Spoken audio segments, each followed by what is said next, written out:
I stood in the glow of twinkling fairy lights, my champagne flute cold against my palm, as the backyard buzzed with laughter and clinking glasses. It was our 15th anniversary, a milestone I never thought we'd celebrate so grandly. My husband, Nathan, had outdone himself. Caterers weaving through the crowd with trays of shrimp skewers, a jazz quartet crooning softly, and those ridiculous star-shaped lanterns he knew I loved. I'd slipped into a sapphire dress that hugged my curves, feeling lighter than I had in months despite the rough patches we'd weathered. Our friends, family, and even a few colleagues mingled, their voices blending into a warm hum. I was happy, genuinely happy, until Nathan tapped his glass. The chatter hushed. All eyes turned to him, standing tall in his tailored blazer, his grin wide and confident. I smiled back, expecting a toast to us, to our years together, to me, Lila, the woman who'd built this life with him. But his words hit like a slap. "Tonight's a double celebration," he said, voice booming. "Not only are we marking 15 years, but my mom, Evelyn, is moving in with us, permanently." The crowd erupted in cheers, some clapping, others gasping in delight. My stomach churned. I froze, the champagne suddenly sour on my tongue. Evelyn, his mother, stood beside him, her silver bob gleaming under the lights, her lips curled into a smirk that didn't reach her eyes. She looked right at me, her gaze sharp, like she was daring me to react. "We'll make some changes, Lila," she said, loud enough for everyone to hear. "That guest room's too small for me, so we'll need the master suite. You'll adjust, dear." She winked, like it was a joke, but her tone dripped with venom. The crowd laughed, thinking it was playful family banter. I felt their eyes on me, waiting for my response, expecting me to nod and smile like always. I'd dealt with Evelyn for years. She was 62, widowed, and had a knack for slicing me with words dressed as kindness. "Lila, that skirt's bold for your age," she'd say, or, "Oh, you're still working late? Nathan needs a proper dinner, you know." She'd critique my parenting of our teenage daughter, Sophie, or imply my job as a financial analyst was cute compared to Nathan's sales gigs. "Not everyone's cut out for homemaking," she'd sigh, offering to teach me her recipes. I was 38, successful, and owned this house, bought with my inheritance and years of careful investments. Nathan chipped in for utilities, but the deed? Mine alone. Evelyn knew that. And it burned her. I'd learned to handle her. I'd smile, nod, let her barbs bounce off me. It drove her wild when I didn't snap back. Nathan, though, he'd just shrug. "That's just Mom," he'd say. "She doesn't mean it." But I knew better. My own mother, gone 5 years now, never tore me down like that. I put up with Evelyn for Nathan's sake, for Sophie's, for the family we'd built in this Miami home with its wide windows and ocean breeze. But this? Moving in? Taking my bedroom? This was war. At the party, I sipped my champagne, letting the bubbles sting my throat. My heart pounded, loud in my ears. Nathan stood there, beaming, like he'd just announced we'd won the lottery. Evelyn's smirk widened, her champagne glass tilted toward me like a challenge. I scanned the crowd. My best friend, Tara, eyebrows raised. My brother Leo frowning, his hand tightening on his beer. They knew me. They knew I wouldn't just roll over. But Nathan and Evelyn? They thought they had me cornered, that I'd play the good wife, smile, and let them rewrite my life in front of everyone. They were wrong. Evelyn had always been a thorn, but subtle enough to avoid outright war. She'd drop her insults with a smile, like she was helping. "Lila, your skin looks tired. Do you moisturize? Or that promotion's nice, but Nathan's due for a big break too, don't you think?" She'd hover when I cooked, suggesting better ways to season Sophie's dinners, as if my meals were lacking. I never gave her the reaction she craved. I'd laugh, change the subject, keep my cool.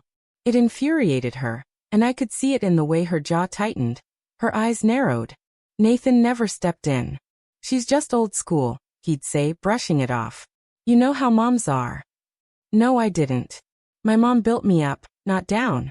Over the years, I'd caught Evelyn's little power plays, rearranging my kitchen when she visited, suggesting I redecorate to her taste, even telling Sophie I was too busy to be a proper mom. I let it slide, mostly. I had a life to live, a daughter to raise, a career that paid for this house. But Evelyn's comments grew bolder after her husband died 3 years ago. She'd call Nathan daily, whispering who knows what, and he'd started acting distant. Phone hidden, conversations cut short when I entered a room. I ignored it, chalked it up to grief. Until tonight. The party was Nathan's idea. He'd insisted on going big, rented a tent, hired a band, even ordered those star lanterns I'd mentioned loving years ago. I thought it was his way of smoothing over our rocky year. Money fights, mostly. He'd overspent on golf trips, new gadgets, while I managed our budget, kept us afloat. I thought this party was his apology, his way of showing he cared. I was wrong. He'd planned this announcement to trap me, to make it impossible for me to object in front of our guests. Evelyn's smirk said it all. They thought they'd won. I set my glass down, the clink loud in my ears.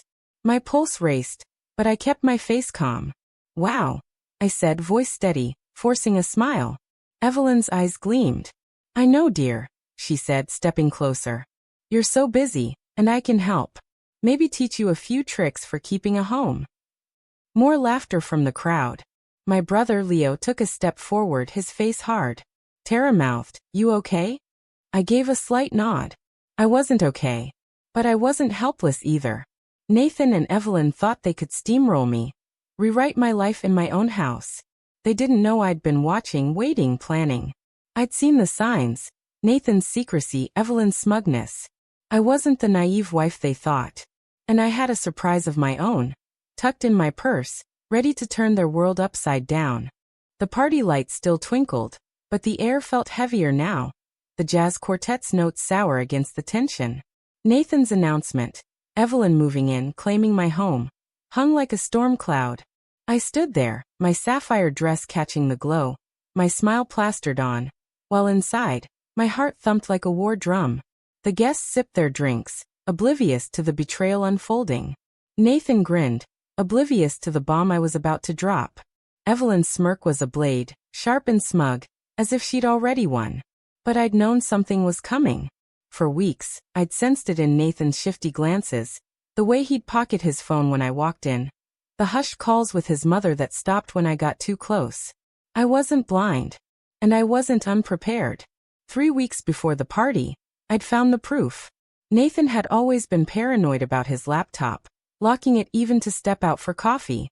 But that morning, he'd rushed off for what he claimed was a client meeting, more likely a brewery hangout with his buddies, and left it open. An email glared on the screen, addressed to Evelyn, subject line, move-in plan set. My stomach twisted as I clicked.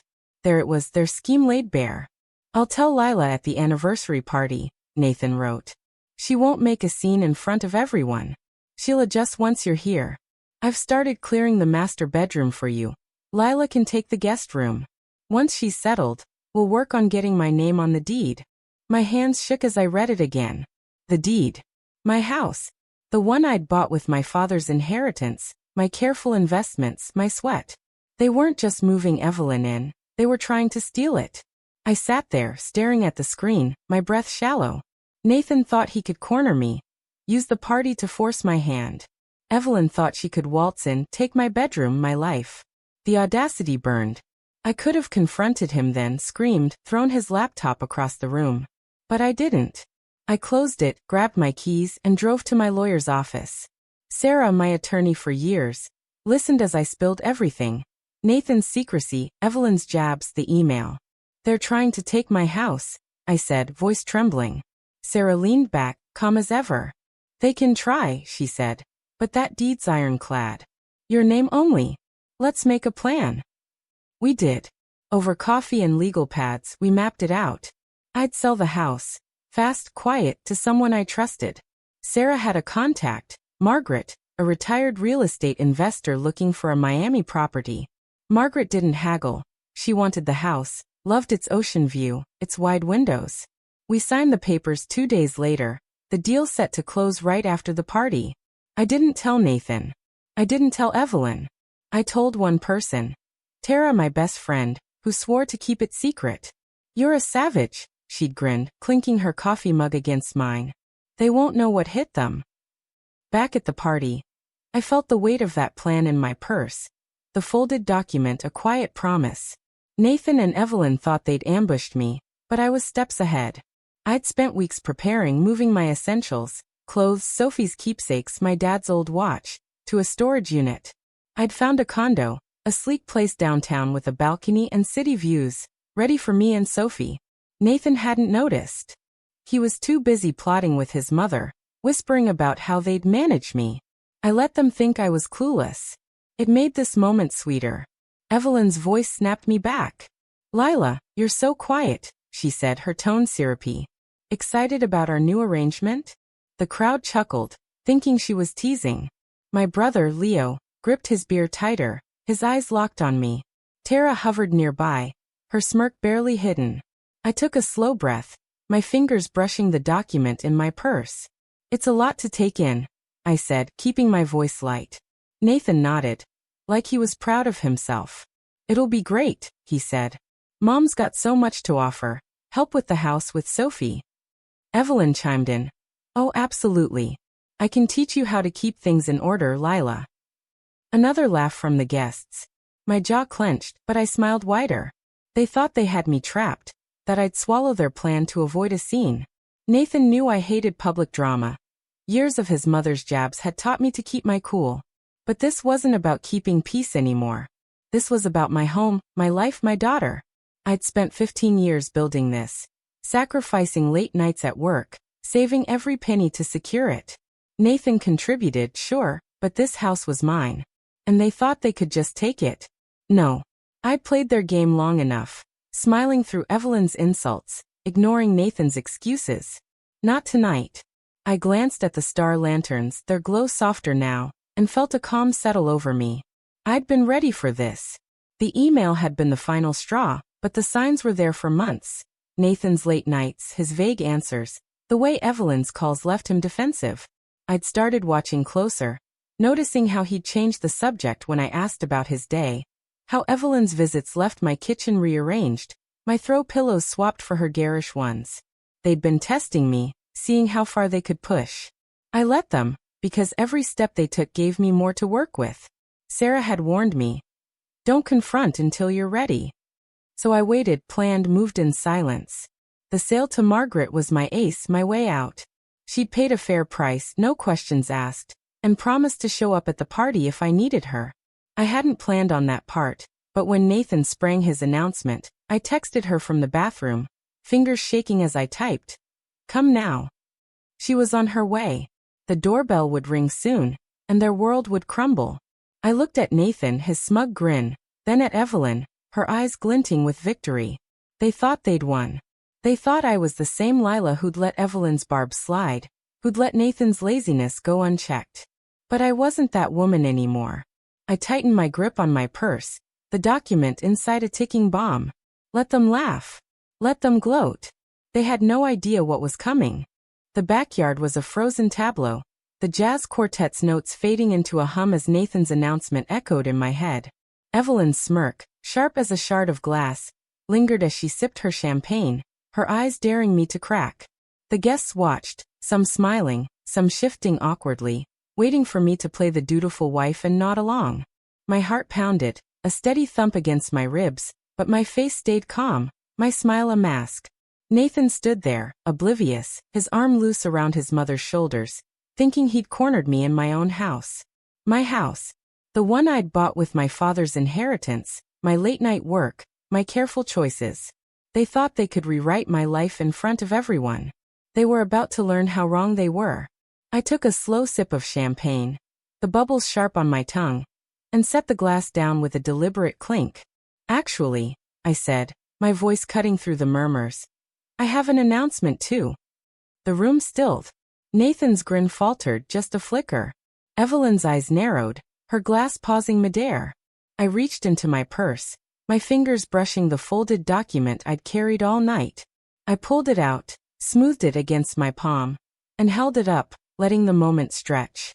"This house," I said, my voice clear, "is sold." Gasps rippled through the crowd. Nathan's face froze, his mouth half open. Evelyn blinked, her smirk vanishing like smoke. "What?" Nathan's voice cracked, barely a whisper. I turned to him, locking eyes. "I sold it," I said slower, each word a hammer. Papers signed. Deal's done. New owner takes over next week. Someone coughed. My best friend, Tara, hid a grin behind her drink. My brother, Leo, leaned forward, his eyes gleaming with pride. Evelyn's face twitched, her lips parting, but no sound came. You're joking, she finally spat, her voice sharp as a whip. I smiled wider, letting it sting. Not at all. The crowd shifted, whispers buzzing like static. Nathan stepped toward me, his face pale. Lila, you can't, our house. I cut him off with a laugh, short and cold. My house, Nathan. My name on the deed. Remember? Before he could respond, the doorbell rang. The sound sliced through the tension, sharp and final. My stomach flipped. This was it. Nathan's head jerked toward the door, confusion twisting his features. Evelyn clutched her glass so tightly I thought it might shatter. No one spoke. The bell rang again, insistent. I tilted my head, my smile turning playful. Why don't you get that, honey? Nathan didn't move, his eyes darting between me and the door. Evelyn's face was a mask of fury, her knuckles white. So I took charge. My heels clicked against the hardwood as I crossed the room, the crowd parting like a sea. I opened the door, and there she was, Margaret Vance, the woman who now owned my house. Margaret, in her late 50s, stood tall in a tailored cream suit.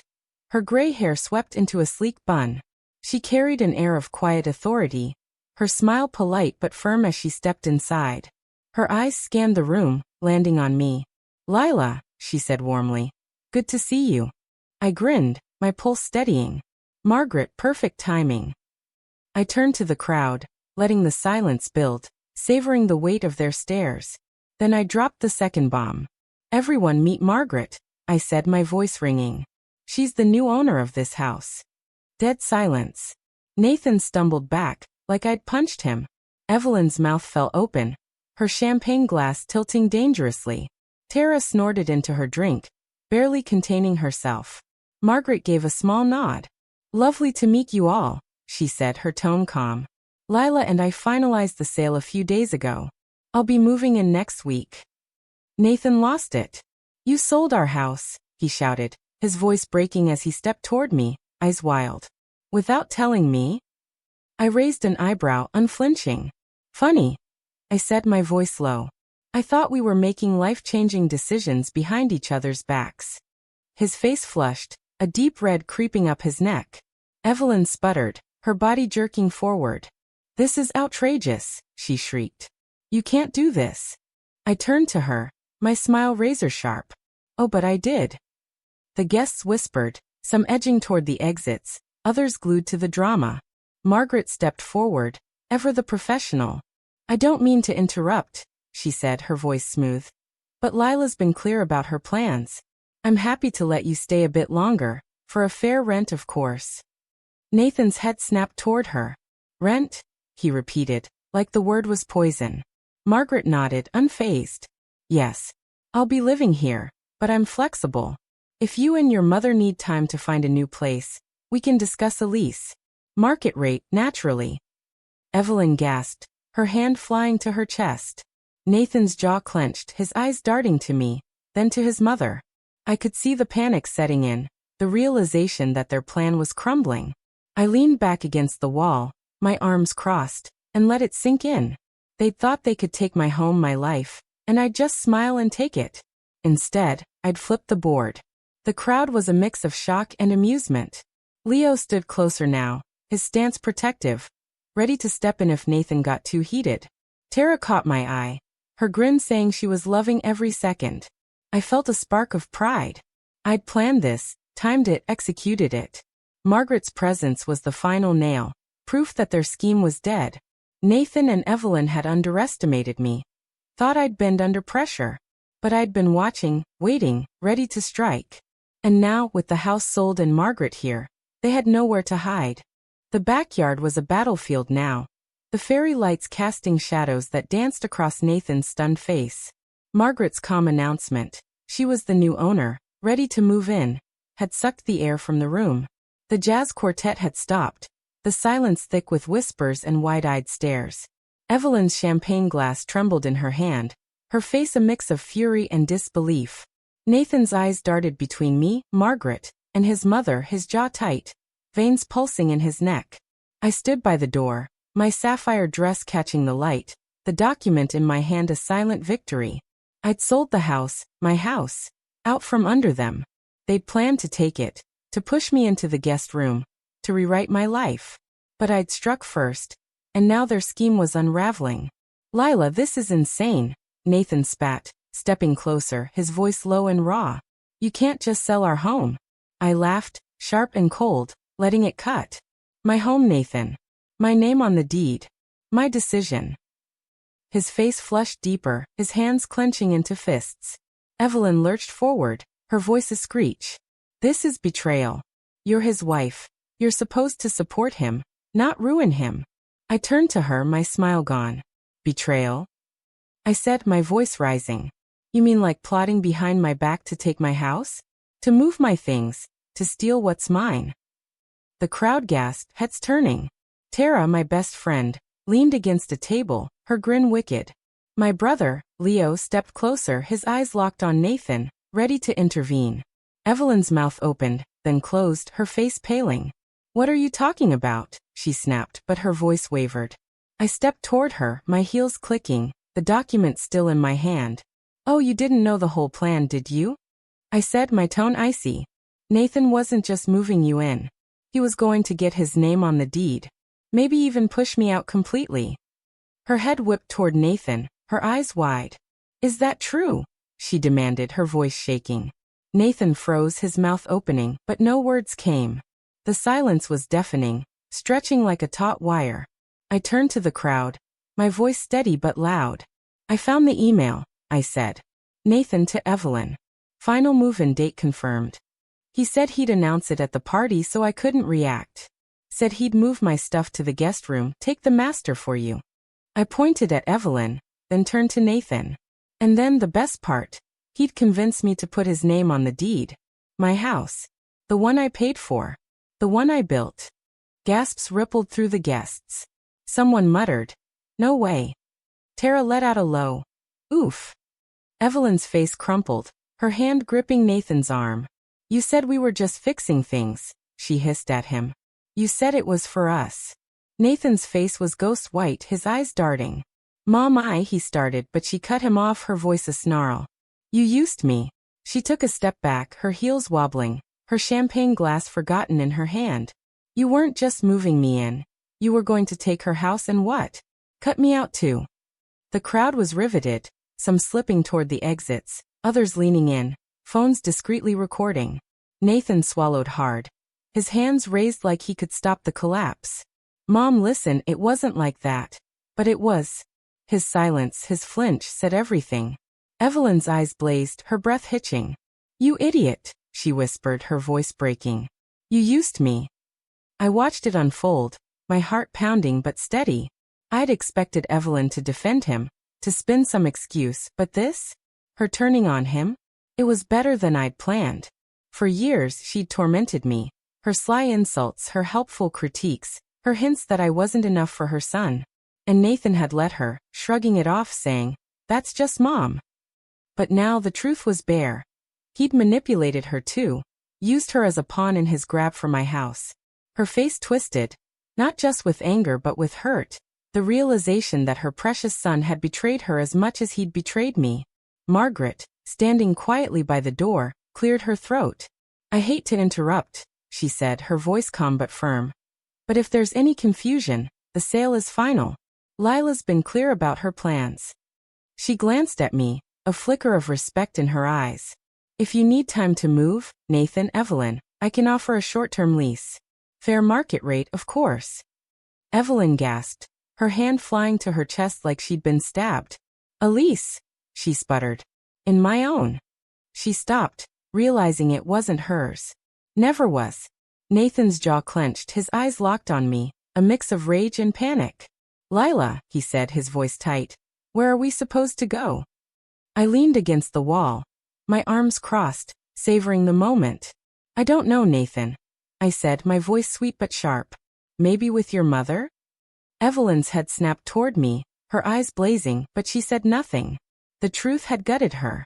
I turned to Margaret, my smile genuine. Oh, and Margaret? I don't need extra time to move. Nathan's head jerked up. Evelyn's mouth fell open again. What? Nathan said, his voice low, dangerous. I met his gaze, unflinching. My new condo's ready, I said. My stuff's packed. Sophie and I are set. Tara grinned wider. The only one I'd told. Her eyes sparkling with pride. Nathan's face fell, the fight draining from him. Evelyn grabbed his arm, her nails digging in. You're leaving us with nothing? She shrieked. I raised an eyebrow. Nothing? No, Evelyn. You've got 5 days to figure it out. Or you can pay Margaret rent. Your choice. Margaret nodded, pulling out her phone. I can draft a lease now if you'd like, she said, her tone all business. The crowd shifted, some guests slipping out, others whispering furiously. Leo moved closer, his hand on my shoulder. You good? He murmured. I nodded, my pulse steady. I'd done it. I'd turned their plan against them, exposed their betrayal, and taken back my life. The backyard was a ghost of the party now, the fairy lights dim, the jazz quartet long gone. Empty glasses littered tables, and most guests had slipped away, their whispers trailing like smoke. Nathan stood by the patio doors, his face a mask of defeat, his hands shoved deep in his pockets. Evelyn had stormed out minutes ago, her purse clutched tight, her heels clicking furiously against the driveway. Margaret, the new owner, lingered politely near the door, chatting with my brother Leo, who kept a protective eye on me. Tara hovered nearby, her grin a quiet cheer for my victory. I'd sold the house, my house, out from under Nathan and Evelyn, exposed their scheme to take it, and watched their alliance crack. Now, with the crowd gone and the truth laid bare, it was just me and Nathan, the weight of 15 years between us. I adjusted my sapphire dress, the fabric cool against my skin, and stepped onto the patio. Nathan looked up, his eyes red-rimmed, not from tears but from the strain of his world collapsing. Lila, he said, his voice low, almost pleading. Can we talk? Just us. I hesitated. The anger that had fueled me all night flickered. Not gone but softened by the sight of him. Defeated, small, nothing like the man who'd plotted to steal my home. I nodded once. Fine. We sat at the wrought iron table, the night air heavy with salt from the ocean nearby. The silence stretched, broken only by the distant hum of traffic. He ran a hand through his hair, staring at the table. I screwed up, he said finally, his voice rough. I waited, my hands folded, my heart steady. He exhaled, the sound jagged. I didn't think it would go this far, he said. Mom kept pushing, saying I deserved more, that you had everything. The house, the money, the control. I started believing her. His eyes flicked to mine, searching for something, forgiveness maybe, or understanding. I gave him nothing. You could have talked to me, I said, my voice flat. Instead, you plotted with her. You wrote emails about moving my stuff, taking my bedroom, getting your name on my deed. He winced, his shoulders sagging. I know, he said. I got greedy. I thought. I don't know, that it'd make things easier. That we'd be better off. Better off. I repeated, my voice sharp. You thought stealing my house would make us better off. He flinched, his hands gripping the table. Not stealing, he said quickly. Just securing things. For us. For Sophie. I laughed, short and bitter. Don't bring Sophie into this. You did this for you. For your ego. Because you couldn't stand that I built this life, not you. His jaw tightened, but he didn't argue. He knew I was right. For years, I'd carried us. Paid the mortgage, managed the bills, raised our daughter while he chased golf trips and bar nights. He'd gotten comfortable, lazy, and Evelyn's whispers had turned that into resentment. I love you, Lila, he said suddenly, his voice cracking. I do. I messed up, but I never meant to hurt you. His eyes were wide, desperate, like he could will me to believe him. I let his words hang, heavy in the air. Then I leaned forward, my voice low. Maybe you did love me once, I said. But not enough to trust me. Not enough to talk to me. And I don't love you anymore. The words landed like a blade. His face crumpled, his breath hitching. Lila, he whispered, but I shook my head. I stopped loving you months ago, I said. When I saw the signs, your secrecy, your lies. I gave you chances to come clean. You didn't. He stared at his hands, silent, the fight gone. I stood, smoothing my dress, the weight of the night lifting. My lawyer will contact you, I said. We'll sort out the rest, divorce, custody, whatever. He didn't move, didn't try to stop me. Deep down he knew it was over. I walked back inside, past Margaret, who gave me a nod, past Leo, who squeezed my shoulder, past Tara, who mouthed, proud of you. I felt lighter with each step, like I was shedding years of their weight. A week later, I stood on the balcony of my new condo, the city skyline glittering below. Sophie was inside, laughing with Tara as they unpacked her room, posters of her favorite bands already taped to the walls. The ocean breeze was gone, replaced by the hum of downtown Miami, but it felt right. Free. Nathan and Evelyn had scrambled to find a place, a cramped apartment in a noisy complex, far from the home they'd tried to take. Margaret had new tenants lined up, no lease offered to them. They were on their own. Their grand plan reduced to a shared one-bedroom and mounting bills. Tara stepped onto the balcony, 2 wine glasses in hand.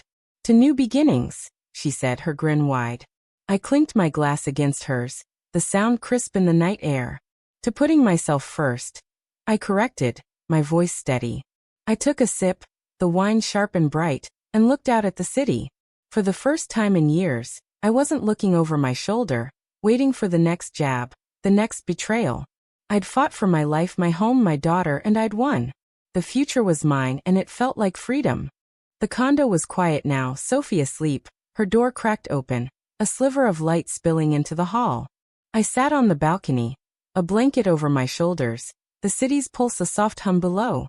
The past week had been a blur, moving boxes, lawyer calls, Sophie's questions about her dad.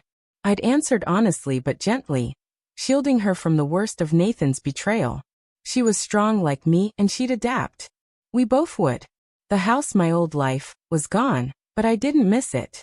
It had been a cage, dressed up with star lanterns and ocean views, holding me to a man who'd stopped choosing me long ago. I thought of Evelyn, her face when she realized Nathan had used her too. Her fury, her hurt, mirrored mine, but I felt no pity. She'd spent years cutting me down, thinking she could control my life. Now she was starting over, same as me, but with less money, less pride, less power. Nathan, too, was a shadow of himself, his charm useless against the reality of rent and regret. I'd given them chances to be better, to be family. They'd chosen greed instead. My phone buzzed, a text from Tara. You're a badass. Dinner tomorrow? I smiled, typing back, hell yes. I set the phone down, pulled the blanket tighter, and looked at the stars, faint against the city glow. I wasn't the woman who'd smiled through Evelyn's jabs, who'd trusted Nathan blindly. I was Lila, 38, free, with a daughter to raise and a life to build. The road ahead was mine alone, and I was ready.